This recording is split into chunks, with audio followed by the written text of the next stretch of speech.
During the reign of Bakenranef, a lawgiver king in Egypt around 720 BCE, the gods cursed the land with famine. After consulting an oracle, he learned that he must cleanse the land of lepers and expel all foreigners from Egypt. After a diligent search, these undesirables are cast out into the desert, where they sit in a stupor of despair until one among them, a man named Mosessss, instructs them to rise up and look not to the gods for deliverance, but to themselves. He leads them away, teaching them contempt for others, and they go across the Sinai, destroying temples to the gods along their way. Or so one version of the story goes. I'm your host, Jason, and this is Dragons in Genesis. Exodus begins by telling us of the multiplication of the Jews. After the time of Joseph, some other pharaohs came up, and they didn't treat the Jews as kindly as the pharaoh at the end of Genesis did. Fearful that the Jews would one day outnumber the Egyptians and take over, the pharaoh decides that he's going to start treating the Israelites poorly so they will stop multiplying. I'm not exactly sure how that logic works, but that's the pharaoh's thinking in the beginning of Exodus. Now, which pharaoh is this?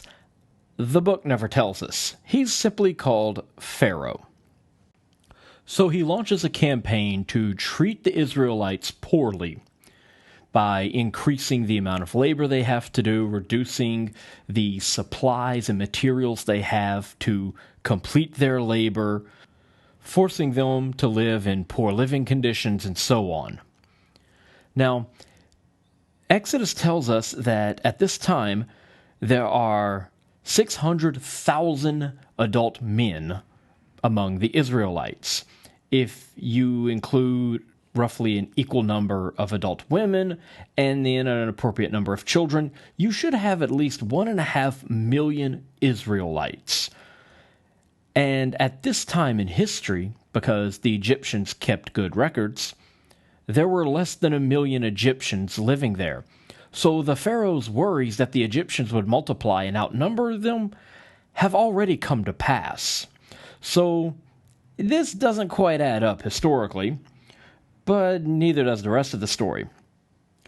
Now, it tells us that at this time, there are only 2 midwives living amongst the Israelites, and it actually gives their names, Shiphrah and Puah. And it actually tells us there are only 2, and the Pharaoh goes to these 2 women, and he orders the 2 midwives to kill all of the male babies. This would prevent them from growing up and having more children. But I would think that if you wanted to reduce the population or limit reproduction, shouldn't you go after the females? Since, they're the ones who have the babies. So these 2 midwives who were servicing a population greater than the city of Austin all by themselves are tasked with the job of killing all of the newborn male babies. Now, this is already sounding familiar because we've heard this story before. And that's why they're trying to kill the male babies, because it has nothing to do with population control. It's a story setting up for a lawgiver. They're trying to kill the main character who's yet to be born. It's another example of how we know this is a work of literature and not a work of history. Also, there's no record of a slaughter of the innocents going on in Egypt, just like there wasn't one during the time of King Herod. Now, we don't know if the Israelite midwives are going to comply with Pharaoh's orders, because immediately after giving them, we learn that there's a problem. According to the story, Israelite women give birth so fast that there is no time to call in a midwife. That's right. As soon as they go into labor, the baby just pops right out. And this is true for all 600,000 Israelite women living in Egypt. There are 0 birth complications or prolonged labors, or even labors that last more than 4.5 minutes, in the ancient world among the Israelite population at this time. It is simply miraculous. And maybe that's why they only need 2 midwives for every 1.5 million people.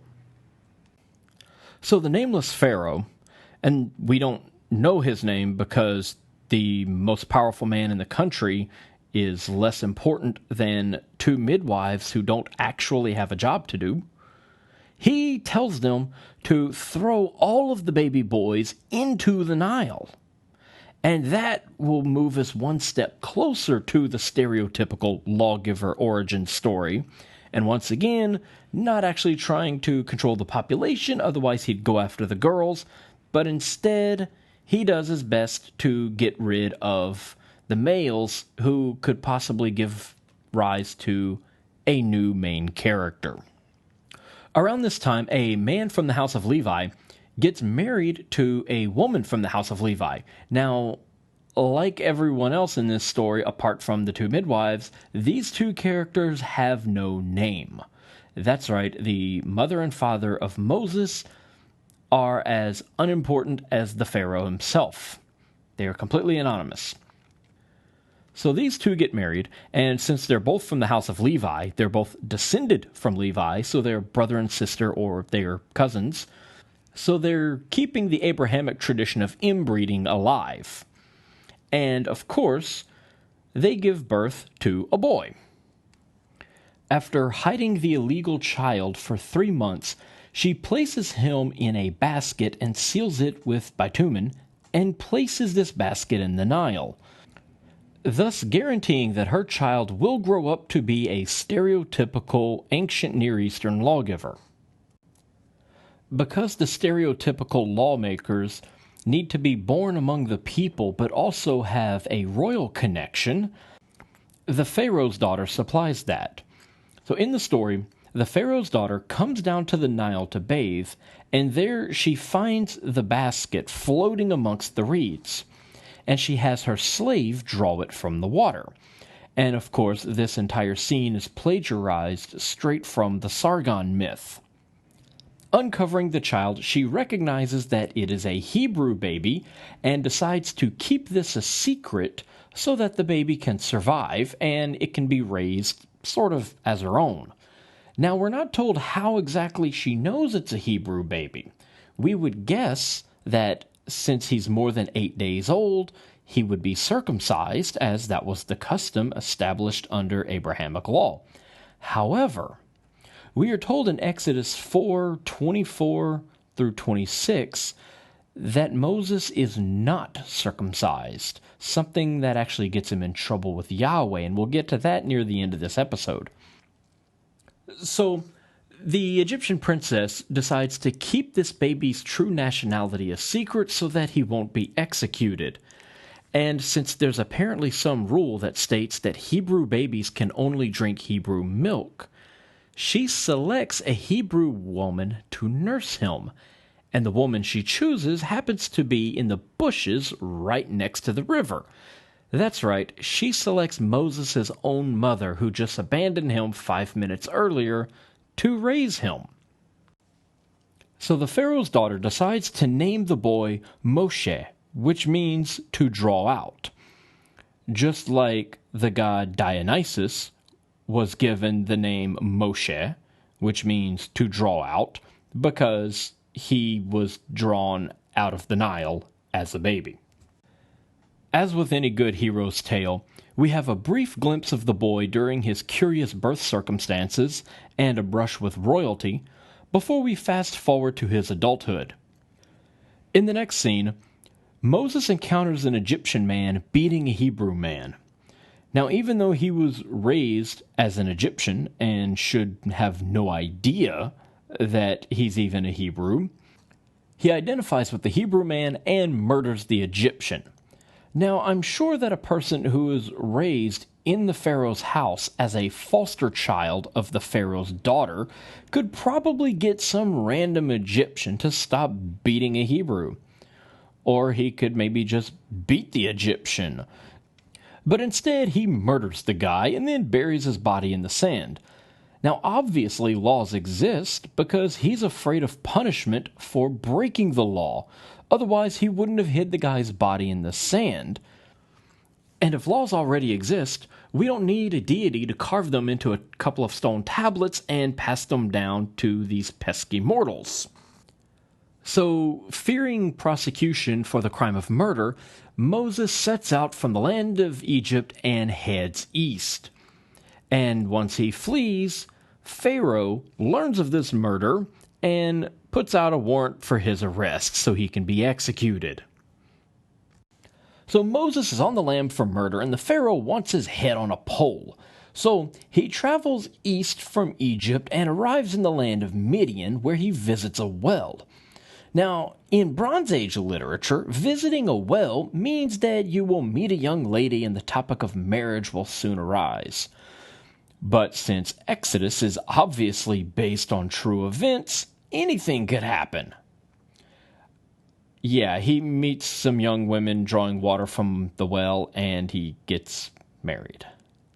So the way it goes is Moses saves the 7 daughters of a local priest from some scumbag shepherds who are harassing them, and he is rewarded for his efforts. The priest, named Revel, gives one of his daughters to Moses in payment for saving the flock. The girl, named Zipporah, has absolutely no say in the matter, because if you remember, women are property at this point. Revel thanks Moses for saving his flock, gives him one of his daughters, and Moses is now the proud new owner of a wife. Now that we're on the topic of Zipporah, I just wanted to remind you that little detail from the last episode about the phonetic link between Moses' wife and the city where Hammurabi erected his law code, from which the Jewish law code would be borrowed. You know, that city right next door to where King Sargon would reign. The same Sargon who was born in secret, placed in a basket, sealed with bitumen, set in the river, settled amongst the reeds, drawn out by a draw of water, yada yada yada. Anyway, this priest named Revel will get a name change in the next chapter, suddenly being called Jethro for no apparent reason. Seriously, his name is Revel, and then a paragraph later, his name is Jethro, and you're not supposed to notice the difference. Now, some Bibles have the name Jethro in both places, but in the scene where Moses gets his wife from the priest, his name is Revel. Well, we can guess that these are 2 separate stories. In one, the father of the 7 girls is named Revel. In another story, the priest of Midian who helps Moses is named Jethro. So both names go into the book, and the editors hope that you don't notice the discrepancy. Now, we should mention here that Midian is important to the story, both the historical story and the literary version. In Exodus 3, Moses meets Yahweh in Midian, and it is he who takes the idea of this new God to the Israelites in Egypt. Most of the old stories prior to this point mention their God as El, not Yahweh, which would make sense as the Israelites were from the land of Canaan, and El was the chief god of their pantheon. But Yahweh is not part of that pantheon and bears no relation to the god El. In fact, prior to the 9th century BCE, no one in the land we now call Israel mentioned Yahweh. We can find no inscriptions, no references to this god prior to that time. That god isn't from Israel. Yahweh is from the Midian Valley, where he was worshipped by a violent group of nomadic raiders called the Shasu. Little is known about this Semitic group from the other side of the Sinai, other than that they were violent nomads mentioned by the Egyptians centuries before the Canaanites began to acknowledge Yahweh as a deity. They worshipped Yahweh, the god of war, storms, and the desert. In fact, it's this Egyptian inscription about the Shasu tribe from the 14th century BCE, around the same time as Amenhotep III, that gives us the oldest reference to the Hebrew God, back when he was only worshipped by Edomites and Midianites. and his cult had not yet spread northeast to the land of Israel. Back in Egypt, the Pharaoh who wanted Moses dead has died, allowing for Moses to return at his earliest convenience. Also, we're told that after 4 centuries, Yahweh finally notices the suffering of his favorite people, and their cries for anguish jog his memory. So he recalls the promise that he made to Abraham, Isaac, and Jacob about delivering his people to the promised land that he took them from. And the only way to get them back to Canaan is to send Moses to threaten the new Pharaoh and lead the people east. So one day Moses is tending the flocks with his father-in-law Jethro. Jethro. Or perhaps he was replaced by a doppelganger. Anyway, suddenly Moses is met with a burning bush that can talk. Now, I've never found any scholars who have put forth a reasonable explanation for this burning bush. What is the symbolism behind a bush that just burns and you hear voices? So I would just like to point out that this is a land where hemp and poppies grow naturally. So anyway, Moses sees this burning bush, and we're told that this burning bush is Yahweh, and Yahweh tells Moses that he's finally acknowledged the suffering of his favorite people after 4 centuries, and is sending Moses to rescue them from the predicament that he landed them in, and he wants him to lead the Israelites to the promised land. But there's one catch. It's already inhabited by Canaanites, Hittites, Amorites, Perizzites, Hivites, and Jebusites. So they'll just have to murder, rape, and enslave their way across the land. Oh, and Yahweh also claims that he is the same God as the one named El, who appeared to Abraham, Isaac, and Jacob, despite having a different name, coming from a different nation, representing different aspects of nature, and hailing from a different pantheon. This is because, at the time, the editors were trying to reconcile 2 different belief systems by merging the 2 primary gods into one. El was the primary god in their pantheon, but a new god brought to them by the Shasu tribe was becoming increasingly popular, as he was a vicious war god and the Canaanites were tired of losing battles to their neighbors. So, if El couldn't protect them, perhaps the god of the Shasu could. The problem they later had was adopting the idea of monotheism from Egypt. If only one God exists, you can't acknowledge the presence of both El and Yahweh. So they begin inserting lines into their stories where one God introduces himself as the other in an attempt to identify 2 separate deities as a single entity. In the Abrahamic stories, El begins to call himself Yahweh, and here in the Moses story, Yahweh calls himself El. This way, both sides of the argument can be appeased because now they're both on the same side. Now here in the story, Moses shows doubt. He tells Yahweh that he's not sure if he can free the Hebrews, so Yahweh assures him that he'll have his back every step of the way. So Mo asks Yahweh what his name is so that he can tell the people so they'll believe him. I suppose he forgot the conversation from like 5 seconds ago where Yahweh introduced himself as both Yahweh and El, giving Moses 2 different names to choose from when introducing himself to the Israelites. So to answer Moses' question, Yahweh responds with the answer, I am that I am, which is a typical deity response, similar to an inscription on a statue of Isis that reads, I am all that is, was, and shall be. Later in that same inscription, there are also some mentions to a secret veil that run surprisingly parallel to descriptions of the veil in the Jewish temple. But we'll get to that later. So, Yahweh tells Moses to go to the Israelites and assure them that Yahweh is the same God as El, in case they had any doubts, and that he's going to free them from slavery and lead them to the promised land, which is literally flowing with milk and honey. Spoiler alert, there are no springs from which milk and honey flow. Now, Yahweh also tells Moses to command Pharaoh to release his people so that they can sacrifice to Yahweh in the wilderness. Apparently, Yahweh doesn't know Pharaoh's name either and cannot accept sacrifice made from within Egyptian cities. Now, this actually makes sense. Not today, as our God is all-powerful and omnipresent, but in those times, gods were local. When in one city or region you made sacrifice to the analog of your home god, in Egypt, Canaanites who worship Baal Hadad would make sacrifice to Set, as he was the local storm god. Yahweh was not a god of Egypt, so he couldn't accept sacrifices from his followers where they were in Egypt.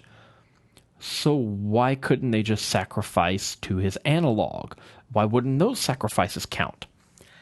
That's a bit more complicated, and I'll get into that later when we discuss monotheism as a counter-religion and the de-Egyptianization of the Israelites. Yeah, I think I just made up the word de-Egyptianization. But it'll make sense, trust me. But we'll get our first taste of de-Egyptianizing pretty soon when we get to the Passover and its pagan origins. Yeah, there's some pretty cool pagan origins in the Passover story. Yahweh also tells Moses in Exodus chapter 3 that the Israelites will strip Egypt of its riches. So they're not just going to leave Egypt, they're going to loot the place before they go. This is strikingly similar to the story in Genesis where Abraham sells Sarah into the Pharaoh's harem, and then leaving with her later, and many slaves and riches, after his God cursed Pharaoh and his house with plagues in order to convince the Pharaoh to let Abraham's wife go. Moses is also given two types of miracles he can work in order to convince Pharaoh that he is indeed the messenger of a deity. Yahweh teaches him how to turn his staff into a serpent and also touches his chest to create a white scaly rash and the ability to cure that rash.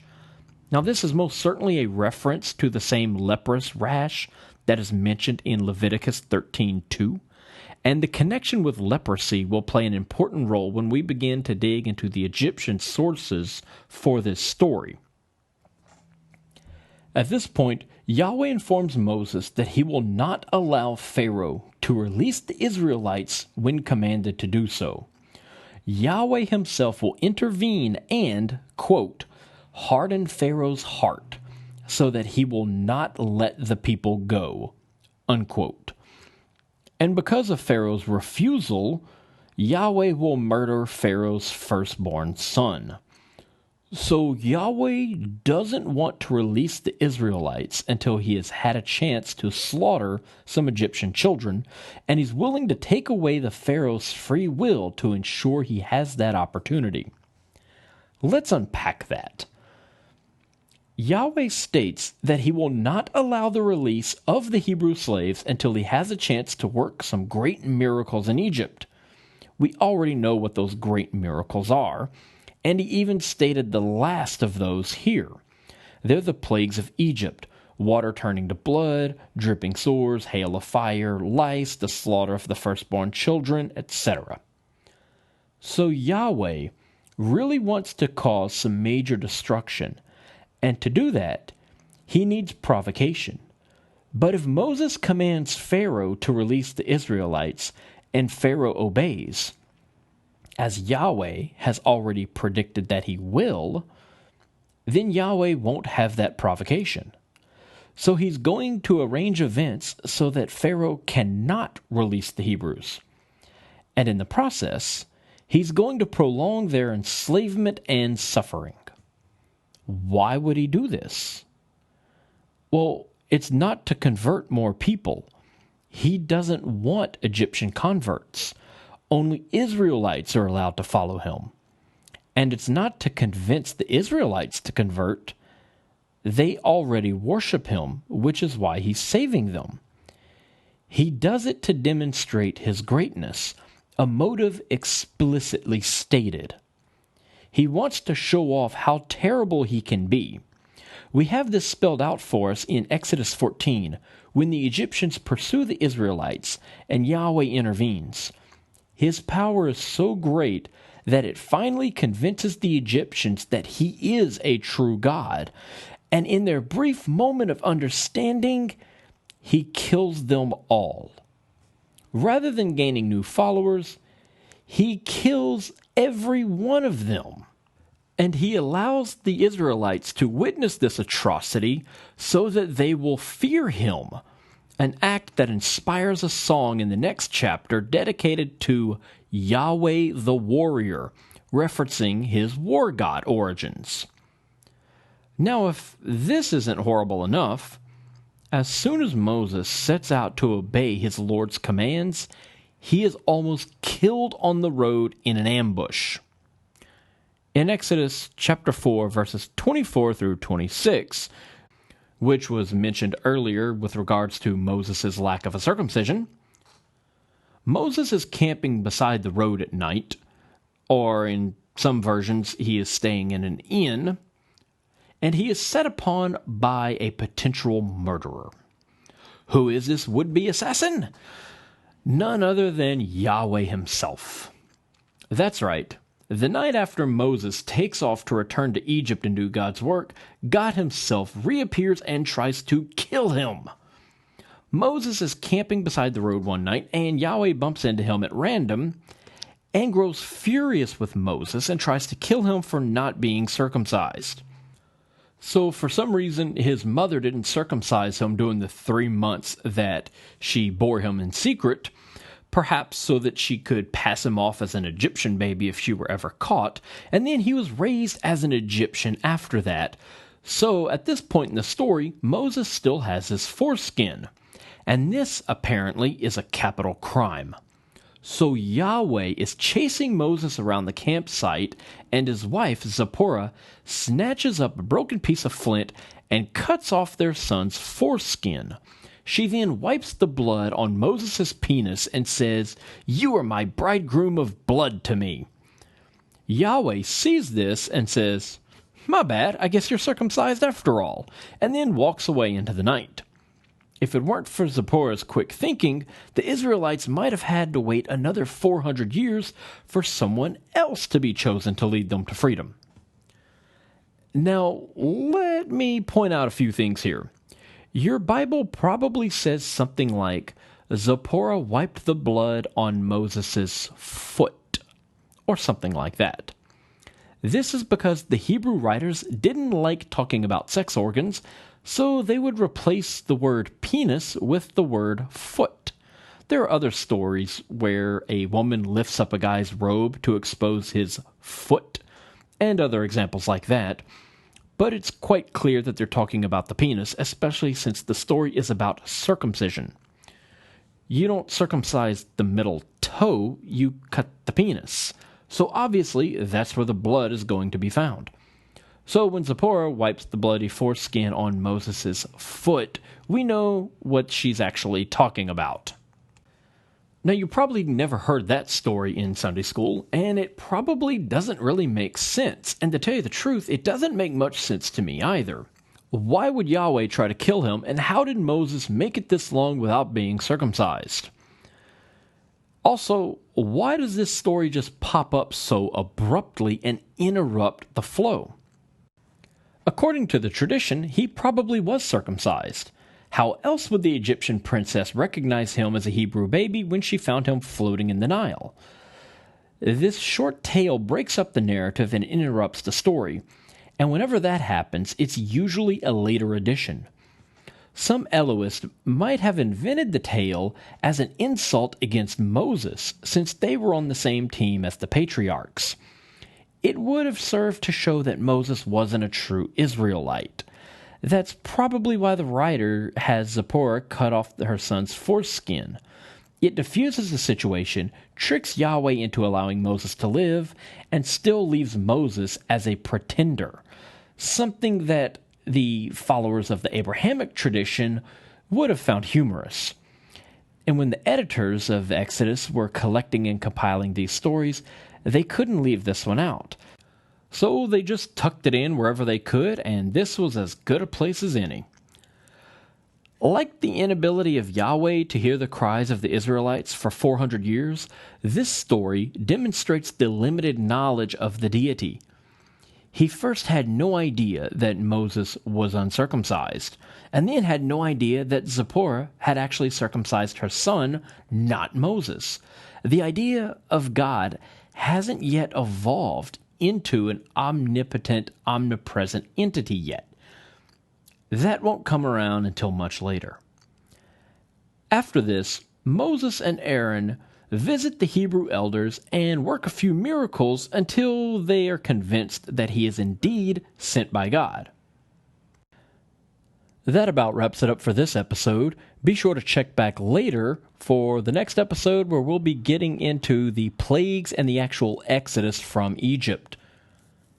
Head over to facebook.com/dragonsandgenesis and give us a like, and send us any questions or comments that you might have. You can also head over to iTunes and give us a rating and a review if you like. And as always, thank you for listening.